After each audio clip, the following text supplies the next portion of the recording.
Does that make any sense, listeners? Or am I just fucking crazy? I'm not sure it made sense. But I appreciate the effort.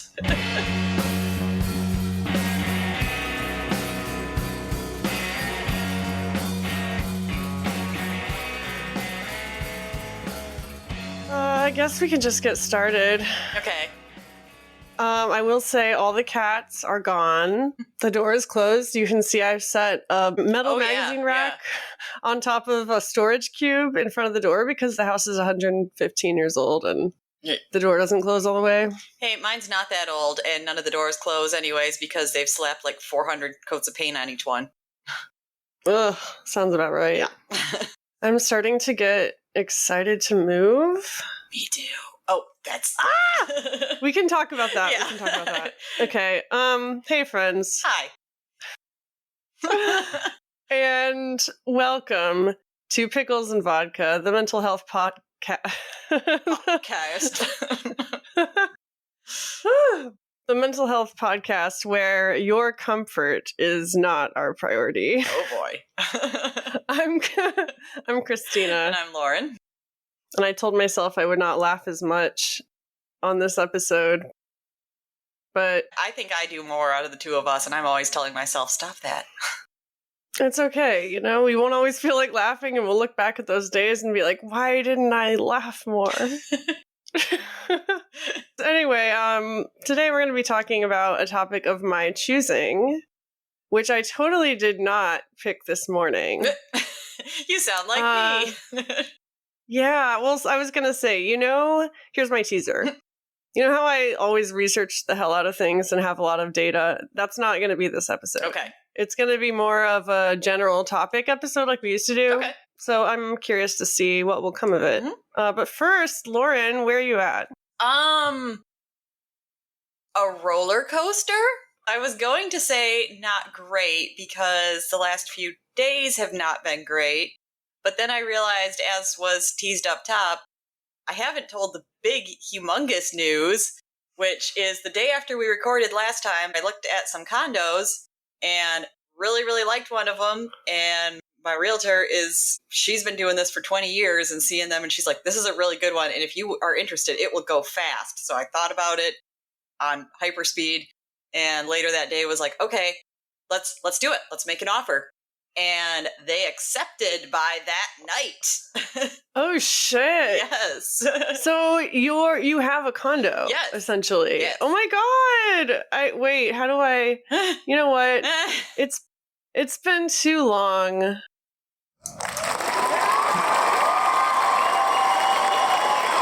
Okay. Yeah, that's exciting. Mm-hmm. So when do you get to move out of this place? So we set a closing date for June 12th. So assuming everything goes well, and it seems like I'm working with a reasonable seller, so hopefully there are no issues.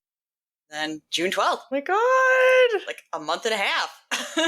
This is the day you've been waiting for so long. Oh my God, yes. My last place was beautiful, but it was in a terrible spot, and I greatly feared for my safety towards the end. Plus, I had a little bit of a interesting roommate situation for a bit. Yeah. And then this place was going to be smaller, but that's fine because it's in a good neighborhood and it's really close to work. And instead, it was also the apartment from hell. It'll be weird not having Pico in your new place. Yeah, that's I was just thinking about that. Part of what's been tough is, obviously this news all happened last Saturday, and I'm, super excited and riding the high for a couple nights. And then I just, the first thought that hit me is I was like, I've had like 7 moves with him now, and this is the first time he doesn't get to see the new place. And 7 moves. That's insane. Yeah, well, because it was in the whole, like, I'm going to leave Chicago and I'm going to be in Michigan for a bit. I hate Michigan, remember? I'm going to move to St. Louis. I'm going to sublet so that I can find a place. So I was thinking of that. And then on top of that, I know that night, I was like already really sad realizing that. And then for some reason, it's nothing new at this point. It's been a few weeks, but it just like hit me really hard. I was like, all right, I'm just going to go to bed then. And it's like, what's the last thing I do before I go to bed? I take Pico out to pee one last time. And I just like literally turned to go to the door and was like, oh. And so sad. I mean, the bassist boyfriend, he I like that that's his title here. You can just say the bassist or your boyfriend. I feel like combining them is just too much. Okay, we'll just call him the bassist then. I like that. Listeners, what do you call him when you talk about us in all your free time? Which would you prefer of the two? Yes. Yeah. But yeah, like he usually goes to bed fairly early, so I didn't even know, but I just texted him. I was like, "Are you awake?" And he was like, "Yeah." So I just immediately started like bawling on the phone. I was like, "I'm sorry," but it just, yeah. That sounds like really uncomfortable for you, but I'm noticing you've been doing a lot of stuff like that lately. Yeah. Like stuff that might have... I mean, it definitely was. It was like I sat there and second guess. I was like, because my brain immediately goes to like, well, what's he going to do? He's over at his place and I'm at mine. And like, you're not going to like stop me from being depressed. But then I was just like, fuck it. I just need to talk to someone. I'm so proud of you. It'd be a weird thing to say in a moment like that. But the real ones get it. Yeah. Also, I love your eyeshadow today. Oh, I meant to comment on that. I was like, we both... What color? Is that multiple colors? It is. We both have a little bit of fancy eye makeup, I see. I mean, I've been doing the wing again for a while. Mm-hmm. But I cut my hair, so it might be more prominent. Yes, it makes it very dramatic. But yeah, describe to the listeners. Greens and golds. Yeah. Oh, it's so pretty. Oh my God. I guess my week is, it was like huge excitement and then like big sad moments. Because also, I know I've told you, I don't know if I mentioned it on an episode, that with the way that everything happened with Pico, for the first 2 weeks straight, I would say, like, I just had to process shock and trauma. Like, I did not even touch grief. Yeah. Like if you just like died in a normal way, that's where you'd start and what you'd go through. But I knew, like after the first couple of weeks, I'm like, and then there's also that I get to go through. And that's what it's felt like more now is, I just like see things and it's just like, I just miss you being here. Yeah, he's sorely missed. Mm-hmm. Me especially. But yeah, so then, there's that and then there's excitement and then there's like stress because also first-time home buyer, don't know any of this stuff, and people keep coming at me like, we need this so we can process your loan. We need this to prove you'll have insurance. I'm like, okay. It sounds like such a headache. Yeah, so that's why I said roller coaster week. It's been all over. Are you just exhausted? Yes, but the bassist and I both said on Wednesday for some reason it was that we said like we just came home from work and just felt like knocked the fuck out. And on top of that, I was like, that hit me at about like 3:00 on Wednesday. And I was just like, and Thursday I go in and I was like, it's more like 10:30. I'm like, I'm done for the day. I hit my wall. I feel like that's a metaphor for life. Like you start out all fresh and then by your age. Yeah, which is midday Thursday. Yes. Yeah, exactly. You're still Wednesday morning. I'm like 11 a.m. on a Wednesday. Okay. But yeah, it's totally a thing. Like you have to have periods where, like the weekend, where you just don't do anything to get ready for the next phase of life, is what I'm saying. Yeah. And the scary thing is that all of these people in home buying tend to work like a lot on the weekends. So I could still get requests. Well, it's going to be stressful, but in a good way. Yeah. And obviously it'll be worth it when it's over and I'm out of here. It's gotta get me over soon. Like, hold on, I have to sneeze. Where's the mute button? I didn't get it in time. Oh, God. Sorry. But it was funny watching you try. You're like, I hold it back. Okay, anyway. Where are you at? Where am I at? I can't, like, talk about all of it, but there's a lot of stuff going on my mom's side of the family right now. A lot of people are not doing well. Like, basically, multiple people are having crises. Yeah. And it's just really painful. And this comes on the heels of, like, her brother dying. Yeah. And then their aunt just died, like, 2 weeks later. And, well, no, it's been longer than that. Anyway, there's a lot of tragedies happening on that side of the family. And, yeah, I've been dealing with that this week. I cut my foot open at my parents' house last night.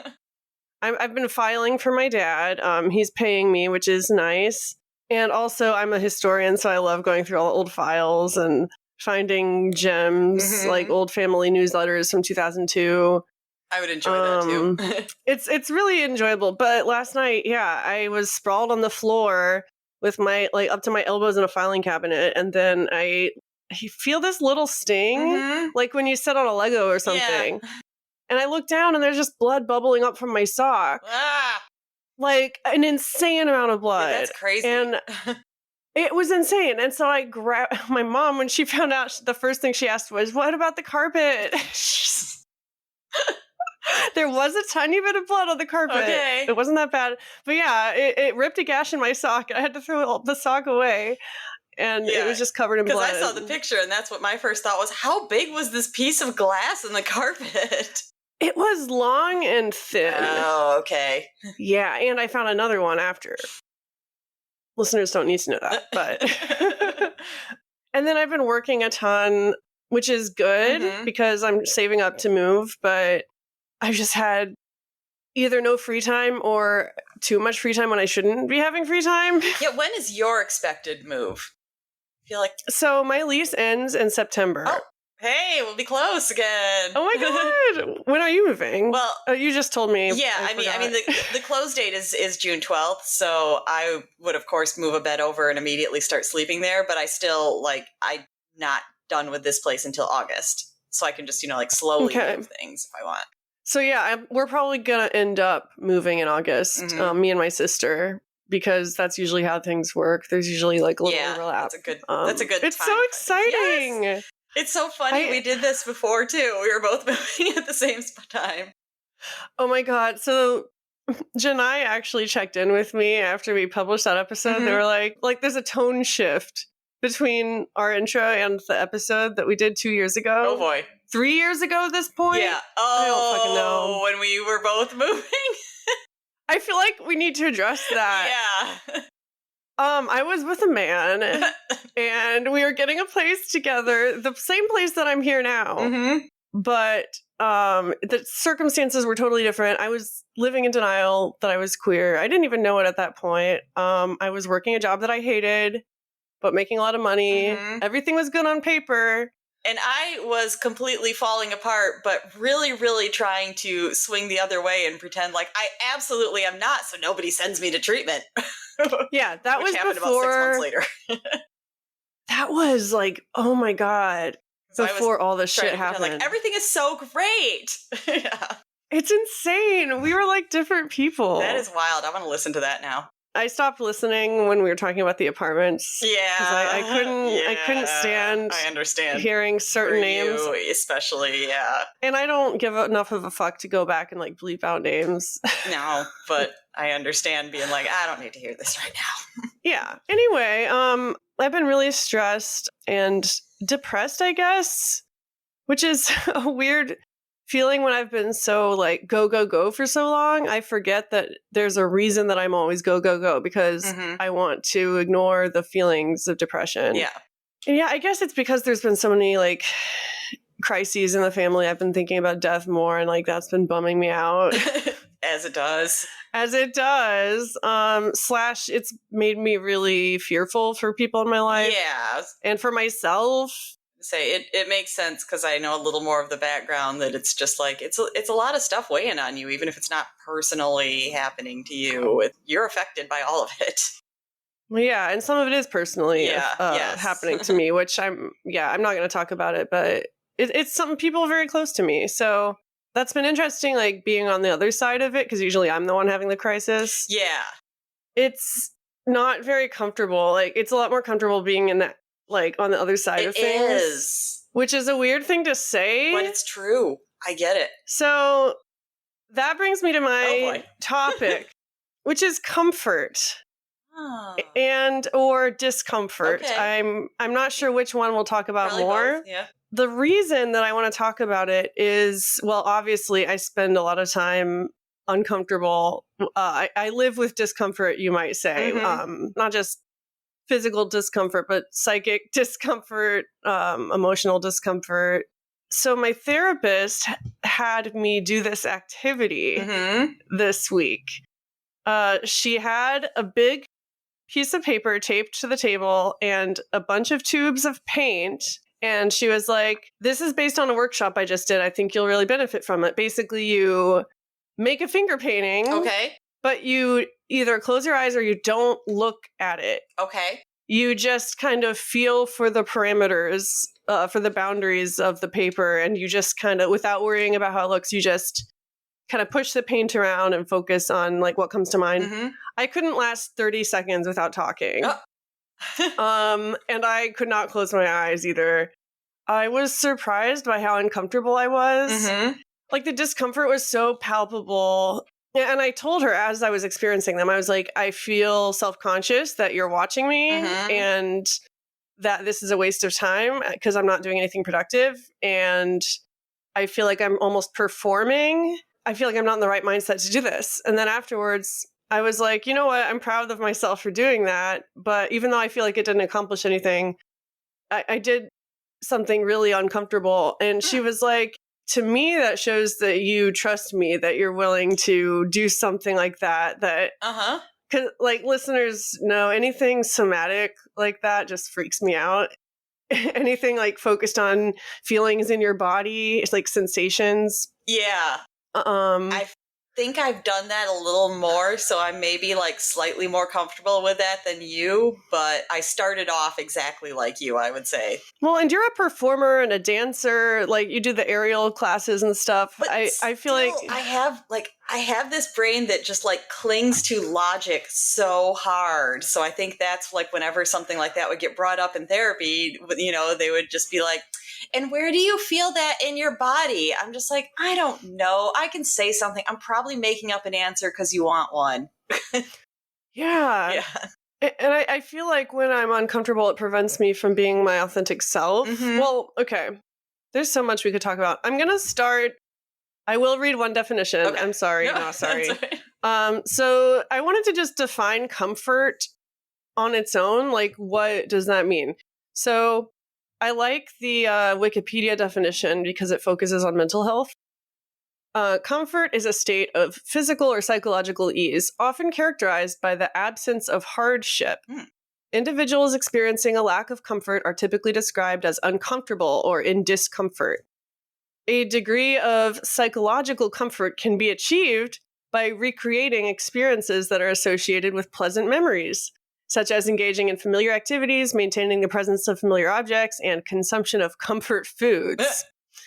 Comfort is a particular concern in healthcare, as providing comfort to the sick and injured is one goal of healthcare and can facilitate recovery. The phrase comfort zone is sometimes used to describe a psychological state associated with perceived safety and familiarity. Because of the personal nature of positive associations, psychological comfort is highly subjective. Okay. I know that was kind of long, but I liked it because it brought up a few different things. Yeah, I already took notes while you were talking about some things. Yeah, please. I mean, let's start there. What's your reaction to the definition? First thing I wrote down was absence of hardship. I didn't really have a comment on it. I just found that interesting. Like I hadn't thought of it that way. I was like, oh, that's interesting. It's an interesting way to describe it. I know. Something that I was thinking of that I've heard about, because people sometimes, you know, like make fun of people that do this. And I know I do this a lot. Like I have maybe like 3-4 go-to TV series and I will watch them over and over and over again. And, you know, some people like hear that, I know, and they're just kind of like, doesn't that sound kind of boring? You keep watching the same thing. But then I learned that that is particularly something people with anxiety do. They need the familiarity. They need to know how things are going to turn out. So that gives them comfort if they're just going to, you know, like chill out and watch TV versus watching something new gives them more anxiety. Well, yeah. And you could say that that's a coping mechanism. And so if you substitute any other coping mechanism, let's say drinking to excess, that's seen by society as unhealthy, while watching TV shows over and over is seen as, you know, whatever. Yeah, it's just interesting that it's like a lot of people will say, you know, they use that to just kind of, you know, like relax, veg out, like I watch TV. But it's like, depending on your mind, you know, you could get that same relaxation from, you know, just like watching new things all the time. Or you could only get it from, you know, like, I know that I like this and I'm going to put it on and let it keep me company. Well, yeah. The fact that it's familiar makes it comfortable, not the thing itself. Yeah, but some people definitely are that way, though. It's just kind of like having noise. I don't care if I've seen it, but I am not. It's subjective. Yeah. Mm-hmm. Yeah, I do that with songs. I have songs that are like comfort songs that I've listened to thousands and thousands of times, but and not all of them produce good feelings. True. But because I have this like ritual of listening to them, they're comfortable, even if they don't make me feel good. Yeah. And they might stir up bad memories. I have a playlist that I made, like, specifically, like, songs that make me cry. Just one? Just one playlist. Yes. That's what I meant. Just one playlist? Yes. I mean, some of them amateur. You're a musician. Some of them find their ways onto other playlists, but yeah, it's like, sometimes you're just in a spot where it's like, okay, I want to feel as miserable as fucking possible because I'm almost there. And yeah, and somehow it is comforting to hear these songs that I know. It's like every time I hear it, it gets me. Oh, yeah. I am a slut for sad music. Like, that does not surprise me. Even your piano music. I know. Well, my piano teacher in her 70s sentenced me like stuff in minor keys because she remembered that I liked it in high school. Yeah, that was so cute. So even back then, I would only play sad music. That's not a cry for help or anything. I don't know. I think I like most of the minor key, slower, sadder stuff too. It's more interesting. The fact that it's familiar makes it comfortable. Yeah. But with that said, the familiar stuff is not always what's good for you. True. So one of the questions that I had was like, how do you know when you're too comfortable? And is comfort like a good thing or a bad thing? Is discomfort a good thing or a bad thing? Yeah. I feel like I can tie in also just to like wrap up my last thought when you were reading the definition, because I was starting to think about this when you mentioned the concept of a comfort zone. And what stood out is that it started out saying perceived safety. And I was like, perceived. Interesting. Yeah. And I mean, I know like the first thing I thought of is when I was a little kid, then I feel like I always felt comfortable in like small, tight spaces. I mean, I could just be sitting in my room. Nobody is in my room. I'm just there alone reading. No one's going to bother me. But for some reason, I preferred to take my books into the closet and curl up and read in there. Yes. I was going to say the closet was my safe space. Like, oh my God. If any of my siblings are listening, the house in Florida, my mom had a very deep closet. And I would go and hide behind her dresses. Like she had dresses with long skirts. And I would just let the skirts like envelop me. And it was so comforting. Yes. That's the first thing I thought of because I was just like if I'd been too obsessed with that, it could have come to an unhealthy space, even though I was getting comfort. I don't think that happened. And also it was interesting, the perceived idea, because I was like, yeah, if my house burns down, I'm not safer in my closet than in my bedroom, but I felt that way. And how has that instinct manifested as an adult? Like, I think in some ways, symbolically, you still hide in the closet. Oh, for sure. It makes me, I mean, it kind of makes me think of something similar when I was a kid. I could not talk on the phone. I would get severe anxiety. It was the most uncomfortable thing in the world. And so I preferred to write emails or text when I was in like junior high. My mom would make all my phone calls for me, or my dad when I was younger. But eventually I had to face that discomfort because people have to talk on the phone at this point in history. It's just a part of life. And so I think that's an example of when like something could become too comfortable, like my not using the phone, or like the discomfort of using the phone is something I need to move toward. Yeah, like the fact that at first you were kind of able to get away from it, that it was like you just then sat back and said, okay, great, I just don't have to talk on the phone because I don't like it, instead of realizing like at some point I'm going to have to learn to talk on the phone sometimes. Yeah, like I have this vivid memory of me sitting on the bed crying, like sobbing, and my mom has the receiver with the curly cord in her hand, and she's just begging me to just make a phone call, like just talk to them. I think I might have been asking someone for money to go on a missions trip. We had to call around, and even now, like I can't ask people for money, as listeners know. No, we had a lot. You just reminded me. We had a lot of First of all, I was in Girl Scouts, and I was in Girl Scouts in the late 80s when your parents didn't take your Girl Scout cookie form to work and sell it to all their coworkers. You actually, like, people generally went door to door. I did that for a couple years. Yeah. So I remember like having to do that, and that giving me super anxiety, and I was never one of the top sellers. And I know that's why, because I would, my mom would be like, you can go here today and you can go here today. And I'd put it off so long, I'd end up doing, like a quarter of what she'd suggested because it took me so long to get through it. Yeah. Oh my God, yes. And it is scary. Like, as an adult now, it's scary asking people for money that I know. Mm-hmm. And I would never want to go up to a stranger's door and just like, ugh. No. I hated doing that. Like, for me, I think it was just like having to talk to people, confrontation, any of that. Somehow I have gotten to the point where, like, I would rather, if I have to do something like that, talk to the person face to face than on the phone. I still hate the phone so much. Yeah. It is the worst of all the forms.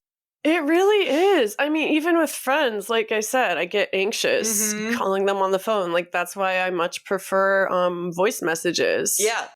That makes sense. And stuff like that. What do you think about, like, the comfort zone? Because that's one of those, like, overused phrases. Right. For sure. Right. It's hard to talk about because I feel like, it's definitely overused. But at the same time, I feel like if you sit and think about it, you kind of understand, like, what it truly is. But it's still hard to describe, even though... Well, and like, what's the difference between comfort zones and boundaries? Like, let's say my comfort zone is only eating foods that are white. Like, that's I can't go outside of my comfort zone. Whereas, maybe that's a bad example. I have a boundary of not eating anything that's not white because things that are not white hurt me, and I need to have that boundary for my own protection. I feel... But how would you know the difference? Does that make any sense, listeners? Or am I just fucking crazy? I'm not sure it made sense. But I appreciate the effort. This is a hard one to describe how I'm thinking, too. And I'm going back to the idea of that comfort zone is perceived safety.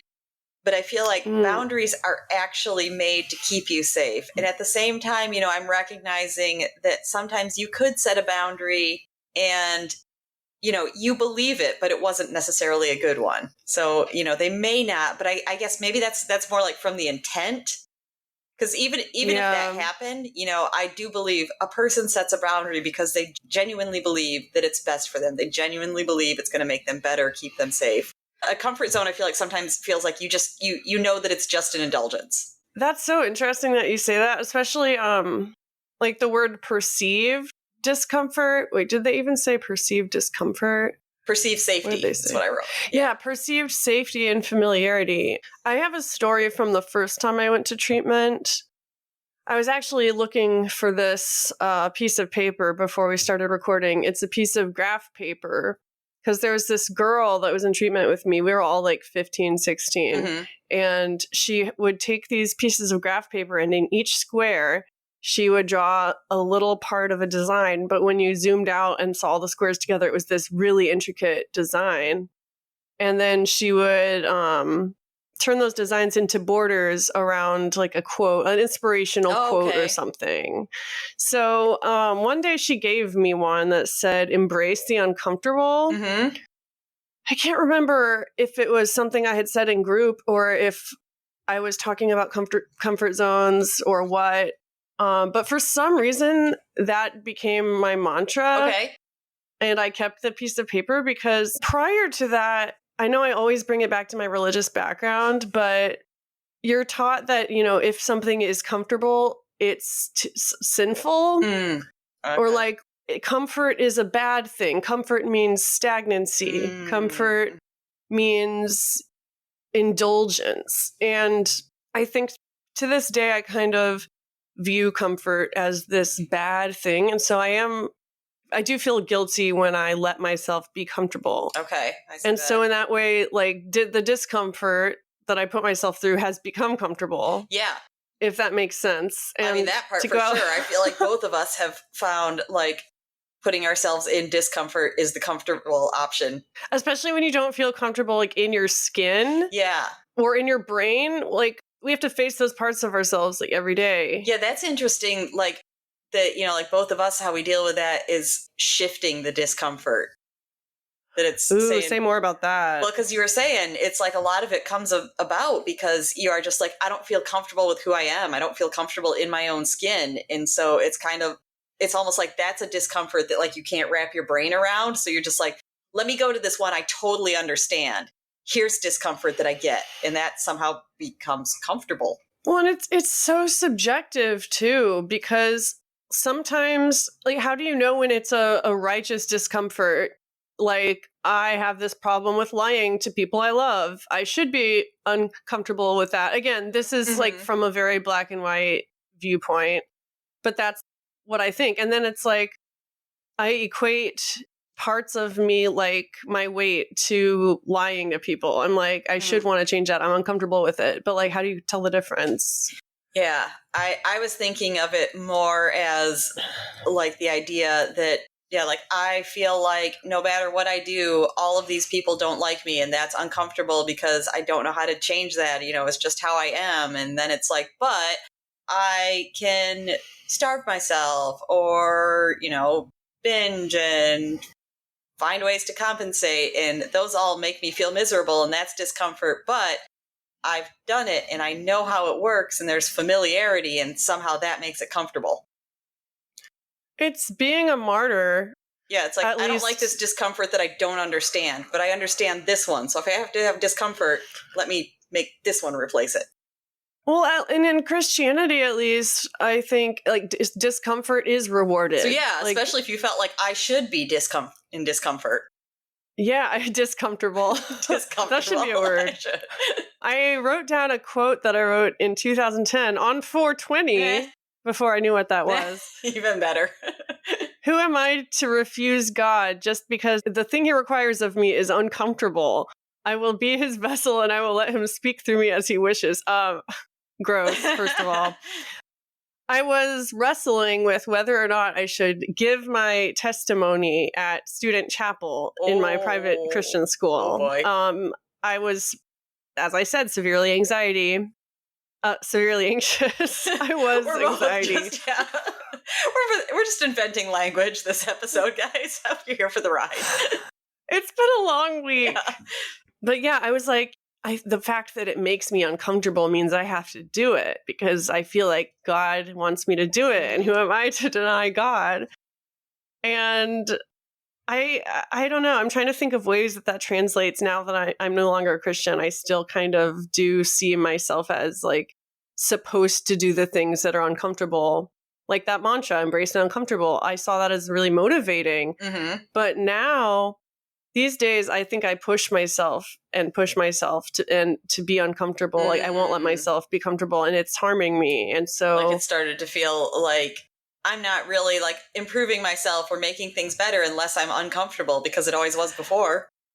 Yeah, or like, God forbid, smoking weed makes me feel better in my body. It's indulgent. It's a sin. It's, you know, like, why do I have to even feel guilty about it at all? Yeah. I shouldn't. Yeah, that goes to, I mean, that, and like I've definitely caught myself doing this with other things where you feel like you have to constantly justify it. Yes, if it's comfortable, you have to justify it somehow. Oh, that's like, so true. Well, I'm doing this that's enjoyable, but it's because this and this and this. Oh my God, it's like working in a fast food place and like working at the register and using a stool to sit down. Right? It's like God forbid you sit down at your job. I know. You have to like have a certifiable disability or something just to justify that. It's like, what if you just want to be comfortable at work? Which, yeah, I was going to say all those sorts of things. I mean, those go under the same blanket of, you know, especially when I started working, the professional world was very much, you know, like no weird hair colors, no tattoos, no anything like that. And that always bugged me because I was just like, how am I doing my job worse because I have a tattoo? And that same thing, you know, it's like, how is someone ringing up your food worse because they're sitting? This is a tangent, but Starbucks is regressing on that kind of stuff. I've heard some of those stories. Another reason to not support them. But apparently they're like banning theatrical eyeliner. Oh my God. And I hadn't some heard people that think one. it's like a crackdown on trans people. And then also like masks they're banning in some places. It's just bullshit. I've known they were a scummy company before I left in 2019, but they're just getting scummier by the day. Definitely don't have your comfort in mind at Starbucks. Yeah. Anyway. The mask one thing always pisses me off when people do that too. Don't get me fucking started. It's that. Well, I always just think like, you guys realize before you turned it into a political issue, like people genuinely did this because like if they caught like the tiniest germ, they were dead. Yeah. And also you shouldn't have to prove that you're fucking disabled to justify it either. You know, like I hate that I have to tell people like, oh, I'm immunocompromised, or like I know people that are immunocompromised. Right. Just, like I have to justify myself. What if I just like hiding my face? Yeah. You know, like I don't have to have a reason. You should start making... I do have a lot of good reasons. You should start making up things to people. You just be like, both my lips were burned off and I'm really self-conscious about it. I have an incurable viral disease. Yeah. If I breathe on you, you're dead. Oh my God. Woo. That also makes me think of physical comfort because, like, obviously I wear masks all the time, but I don't like it. They make me uncomfortable, like, physically. I do have a huge problem with, like, senses, like, sensory discomfort can really impact my mental health in a big way, and I didn't really start focusing on it until I got diagnosed with ADHD at 31. But yeah, that's one thing we haven't talked about is like physical comfort and how it translates to mental health. I mean, we kind of talked about it in the context of self-care. I don't take care of myself because I feel like that's too comfortable. But for instance, your apartment where you live, the amount of physical comfort you have there really impacts your day-to-day life. And like, I wouldn't tell you you're a bad person for trying to make your living space more comfortable. Yeah. And now that it's close, I think I'm really realizing here, how much it's affecting me mentally to live in this area. Yeah. I'm just looking at my notes. They don't make any sense. Like I wrote, what does it mean for you to be? And then I just never finished that thought. Oh, that sounds like all the time when I journal at work. And it's not because I get distracted at work. It's because I just start daydreaming while journaling at work. I'm usually just like, and then I think I need, and I always finish it like, what the fuck was I just saying? What? I was onto something, damn it. Just asking the basic questions like, what does it mean for you to be comfortable in your brain? One question I have is, how do you make yourself uncomfortable? And I wrote, exist, LMAO. Like, even I know some of my questions are bullshit.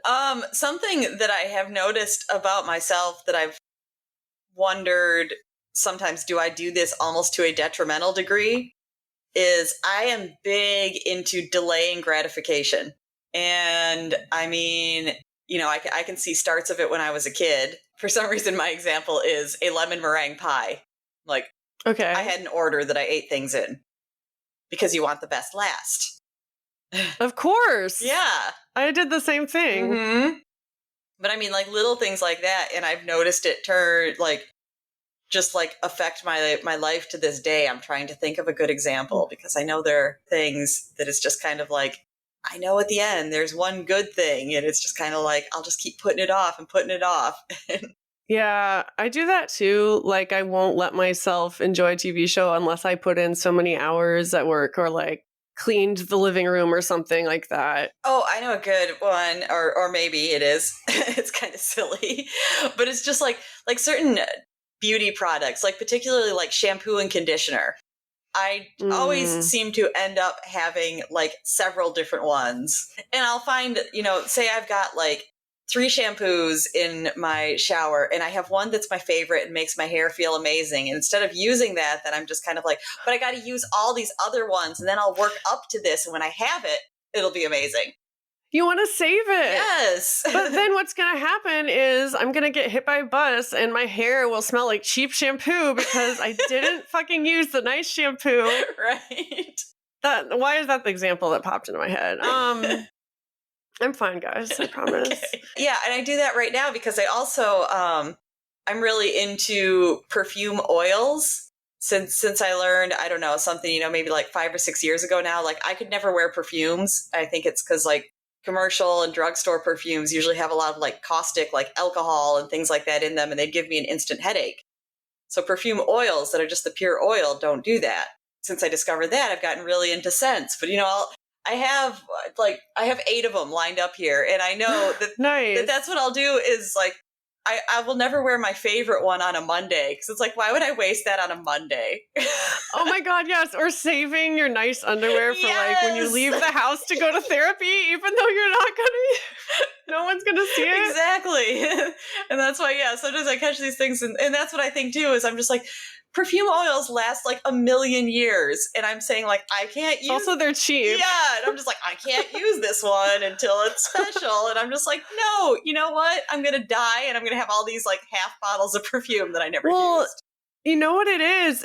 Gratification is comfort, basically. So like you're delaying the comfort, so you're guaranteed comfort later on. Yes, you know it's there. It's like, I have something to work towards. And that's a comfort in and of I'm itself. Be comfortable. So, like, what are ways we comfort ourselves versus ways we want others to comfort us? I think we should end on that. Okay, like, that's good. Because I was wondering, I don't even know if I know for myself, so this will be interesting. I mean, obviously, we talked about the coping mechanisms that we use to comfort ourselves. Like, for me, it's binging and purging, getting high, procrastinating, honestly, is a big one for me. But none of those are good. Yeah. Honestly, I was trying to think of what other people can do to comfort me, and it was the two things that I find hardest to do for myself, which are be present with me and affirm me in some way. Examples of that could just be like spending an afternoon with me at a thrift store or something, or even just like coming over and watching TV with me. Things that I see as a waste of time when I do it by myself, or like affirming me. I could see you not wanting to ask for it, but also it being comforting. Yes, like complimenting my outfit or like telling me that I write good. Like, that is just music to my ears. And I would never ask for it. Yeah. Yeah. I also see it as kind of like a sin that I want that. Oh, yeah, for sure. Because it's selfish. Because that's something, I agree with that. I mean, I haven't like been doing a lot of like writing that I can like put out and stuff like that recently. So I feel like probably the times where people were going to like, I was going to have an audience for my writing the most would be like the last couple times that I was in treatment, because both places that I was at, that was most of their groups was like they had writing assignments and people shared. Well, you felt comfortable sharing, and because that's one reason we don't do it, even though it brings us a lot of affirmation. Yeah, I mean, I don't know that I did, but I agreed with you because I realized like you were forced. Yeah, but I heard both times a lot, and I realized it was just like you said, like a lot of people, they're hearing from all different people, and they always, like made a point to tell me like, your writing, is really good. It's captivating and all of these kind of things. And I know, I felt guilty, but I just kind of like fed off that. I was like, you saw it. Yes. It's just nice, warm, fuzzy feelings. Mm-hmm. Like that's what comfort is at its core, is just like feeling good. Yeah. I mean, I feel the same way. Yeah. If people compliment my music. Exactly. It's like, okay, someone's validating me. I can like rest here for a while. Yeah. I think, I don't know if I've told you this, not to brag, but this actually like. Does it make you uncomfortable to brag? Yes. That's why I had to put that disclaimer. But this does still like blow my mind. So my best friend that I met the first time in treatment, her dad, he got into Juilliard when he was like 10 or 12 or something absurd like that. Like he didn't actually go then. He just auditioned to see if he could.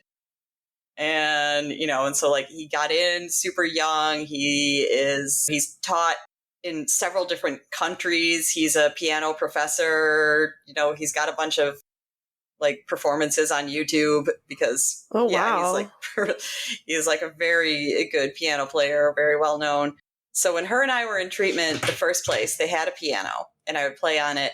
And the first like family weekend where parents came, her parents did not know at this time, like who I was. You know, they're coming for the first weekend. They don't know that we've become best friends. And she also said, she's like, my dad does not offer like petty compliments. Half the time he doesn't compliment his own students. But she said that he and her mom came in and I was sitting there playing the piano. And her mom told her later, she's like, yeah, he just, you know, like listened for a bit and then just like leaned over and was like, she's really good. She's like, he will not just say that to say that. So when I heard that later, I was like, holy shit. How did it make you feel then?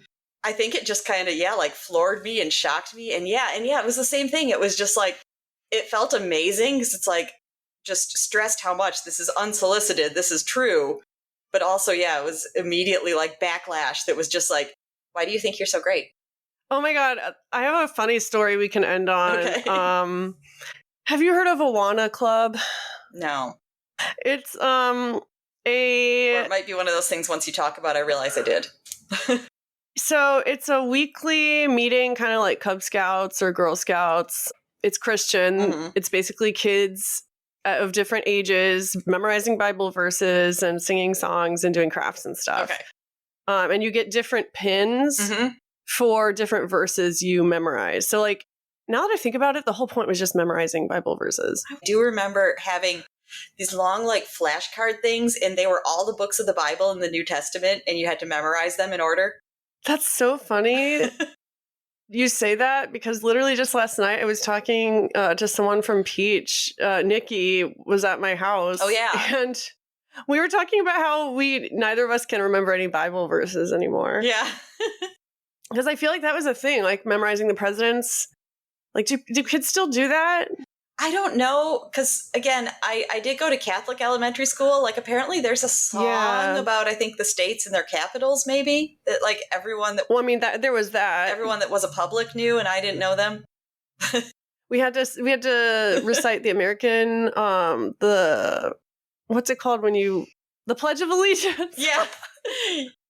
Yeah. What's it called when you sing to the flag? We were just still doing that in Publix when I was there. But did you know there's a Pledge of Allegiance to the Christian flag? No. Yes, and we had to do it in Awana along with the original Pledge of Allegiance because duh. Okay. I didn't know that one, but I did have to memorize, like Act of Contrition and... Wait, what's that? Oh, these might be Catholic things. The Apostles' Creed. That sounds like a Catholic thing. Yes. Catholics will know these. You'll know the Apostles' Creed. That's when you took a nap. Wait, I did have to recite the Apostles' Creed. There's some overlap between Protestantism and Catholicism, even though they would not like to say that. Right. Anyway, all that to say, I did this weekly, and because I have anxiety and I was a very meek, like well-behaved child. Yeah. And so every month or whatever, we would, the supervisors would pick a chum of the month, because my age group, we were the chums. I think they all had fishing themes. Okay. I was trying to think. There's a lot of definitions I could think of for chum. I was like, those aren't good. I don't know. Jesus' disciples were fishermen. Okay. I guess roll with it. But anyway, they were like, this month's chum of the month is Christina Jumper. And not only was I floored and shocked, like you said, I started crying. Oh, no. I had to go up in front of everybody and accept this award, and that was my worst nightmare. And I just hated being the center of attention. And like, I have a picture of me with the sign just crying. I will see if I can find it. I was just gonna say post it, please. That's an example of just being so uncomfortable when, even if it's a good thing that's happening. Yeah. And the fact that I can talk every week on a podcast, like that didn't used to be comfortable for me. Mm-hmm. So I think comfort is something that can definitely like evolve over time. Yeah. I've thought of it, and I've never gotten as far as actually trying, because, you did this podcast by yourself for so many years. And I've only done it with you, and I've always felt, especially because like if you have to miss a week, I thought, maybe I could do something. But the idea of doing it by myself is just always like, No, do I just talk to myself? So, okay, I might cut this because it's boring to most people, but I edited with Riverside for the first time last week because we did video, and it's so easy, you could do it. Oh, awesome. Okay. But yeah, you can totally record on your own. Get outside your comfort zone. Ooh, yeah. I mean, what else is the point of art but to get us outside of our comfort zone? I think that's one reason I do love, and I do consider podcasting art. It it lets you push those boundaries outside of your comfort zone in a way that is like safe because it's assumed. Yeah, I mean, it goes back to like what you were talking about in the beginning about the therapy project. You reminded me of. Here's the story I'll end on. I originally thought when I went to college, well, one of my many things that I originally thought is I was going to be an architect. And I was in my freshman year then. And so like a lot of the things you do are almost just take kind of like base art classes. So I spent a semester taking a lot of just kind of like basic art and drawing and things. After like 4 weeks, then my instructor noticed, because he'd always just say like, use whatever medium you got. And he's like, every time you take out your little pencils and you make all little pencil lines. And the next time I came to class, and he was just like, all you are allowed to use is vine charcoal. and just so people know, that's a very soft charcoal. And I mean, it just makes sweeping. Yeah. After letting you do whatever you want, all of a sudden, he's like, you're only allowed to use this. Just for that class. And I think that's why, because he saw that that's what I kept doing, is just making like little tiny perfect pencil drawings. Oh, so this was you in particular. Yeah. Oh, shit. I thought it was the whole class. No, yeah. It just told me. It was just like, okay, for this time, you can't use pencils. Here's this big stick of soft charcoal. That's all you get. And I was like, okay. So that's like being pushed out of your comfort zone. It was, but then I realized like I loved it, and I use like different types of charcoal for most of my things, but I was like, they look better when I just go crazy and make big sweeping movements with it. I love that. Yeah. I kind of love when someone forces you outside of your comfort zone and it ends up being good. Yeah. Because let's be real, sometimes we just can't do it ourselves. Mm-hmm. Or we won't. Yeah. Like an intervention. Yes. My intervention with a stick of charcoal. Exactly. Your art intervention. That was a bad one. That was really bad. What should the pickle pull be for this? Ooh. I'd like to focus particularly on the comfort zone idea. Yeah. Maybe what is your comfort zone right now? Yeah, I would say like, what is your comfort zone? And I don't know, just kind of like, do you think it's doing good or bad things for you? Like, is it positive or negative? Ooh, yeah. I like that. Appreciate your skills, your poll skill, for sure. I barely talked all day. I've just been editing this audiobook. I just had to stop myself using expletives. I do feel like I do pretty good on the polls, and that's making me feel better because I feel like you come up with like 90% of the taglines. So. Well, yeah, so, there you go. Yes, I'm glad we both have our strengths. Our comfort zones, if you will. But, sometimes you need to lean into your comfort zone. Right. Because life is too long to be uncomfortable all the time. Exactly. Delayed gratification. We just talked about why it's not that great. Yeah, bonus question. What is making you comfortable right now? Yeah. How are you comforting yourself? Yeah. Okay. All right. Bye, y'all. We'll see you next week. Bye. Bye.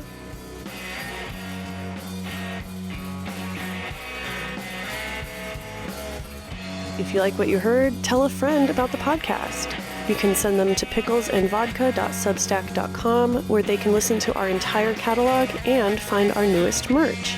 We love hearing from our listeners, so leave us a voice message at speakpipe.com/picklesandvodka. My personal Instagram is @xtinajumper, and Lauren's is @Lauren3_AFH. We'll see you next week.